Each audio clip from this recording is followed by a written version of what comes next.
ടെക്ലയും ഓട്ടോക്യാഡും തമ്മിലുള്ള വ്യത്യാസം. ഓട്ടോക്യാഡ് എന്ന് പറഞ്ഞാൽ ഒരു 2D ഡ്രോയിങ്. നമ്മൾ ലൈൻസ് ഇട്ട് വേണം വരയ്ക്കാൻ. വിഷ്വലൈസ് ചെയ്യണം. നമ്മൾ മനസ്സിൽ ഇതെങ്ങനെ സ്ട്രക്ചർ വരുന്നു വിഷ്വലൈസ് ചെയ്ത് ഓരോ ലൈൻസ് നമ്മൾ വരയ്ക്കണം.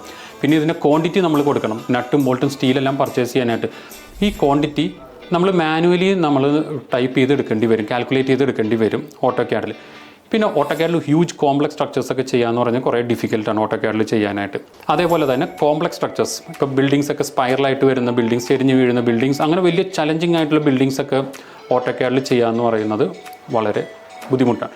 പിന്നെ ഓട്ടോക്യാഡിൽ അറ്റ് എ ടൈം ഒരാൾക്കേ നമുക്ക് വർക്ക് ചെയ്യാൻ പറ്റുള്ളൂ ഒരു പ്രൊജക്റ്റിൽ. ഇതൊക്കെ വെച്ച് ടെക്ല സ്ട്രക്ചേഴ്സ് എന്ന സോഫ്റ്റ്വെയർ ഫുൾ 3D സോഫ്റ്റ്വെയറാണ്. ഫുൾ 3D അതേപോലെ തന്നെ ബീം കൊളാബറേറ്റഡ് സോഫ്റ്റ്വെയറാണ്. ഓട്ടോക്യാഡിന് ബീമിന് ഒരു പരിധിയുണ്ട്. ടെക്ലയാണെങ്കിൽ ഫുൾ ബീം കൊളാബറേറ്റ്, അതായത് വേറെ സോഫ്റ്റ്വെയറിൽ നിന്നുള്ള വർക്ക് ടെക്ലയിൽ വെച്ച് കമ്പയർ ചെയ്ത് നമുക്ക് വർക്ക് ചെയ്യാൻ പറ്റും. അതുപോലെ ഒരേ സമയത്ത് നമുക്ക് ഒന്നിൽ കൂടുതൽ ആൾക്കാർക്ക് ഒരു പ്രൊജക്റ്റിൽ നമുക്ക് വർക്ക് ചെയ്യാൻ പറ്റും. പിന്നെ ഇതിൻ്റെ ഡ്രോയിങ്സ് വൺസ് 3D നമ്മൾ ചെയ്താൽ ഡ്രോയിങ്സ് ഫാബ്രിക്കേഷന് വേണ്ടിയുള്ള ഇറക്ഷന് വേണ്ടിയുള്ള ഡ്രോയിങ്സ് എല്ലാം ഓട്ടോമാറ്റിക് ജനറേറ്റ് ആയി വരും. 2D ഡ്രോയിങ്സ് ആയിട്ട് ജനറേറ്റ് ആയി വരും. നമ്മളൊന്നും ലൈൻസ് ഇട്ട് വരയ്ക്കേണ്ട. അതേപോലെ തന്നെ ഇതിൻ്റെ എസ്റ്റിമേറ്റ് ക്വാണ്ടിറ്റി എടുക്കണം. നട്ടും ബോൾട്ടും സ്റ്റീലെല്ലാം ഇതും നമുക്ക് ഈ നട്ടും ബോൾട്ടും എല്ലാം സ്റ്റീൽ ഓട്ടോമാറ്റിക്കലി ജനറേറ്റ് ആയി വരും. നമ്മളൊന്നും മാനുവലി നമ്മളൊന്നും കാൽക്കുലേറ്റ് ചെയ്യേണ്ടി വരുന്നില്ല ടെക്ല സ്ട്രക്ചേഴ്സ് എന്നുള്ള സോഫ്റ്റ്വെയർ.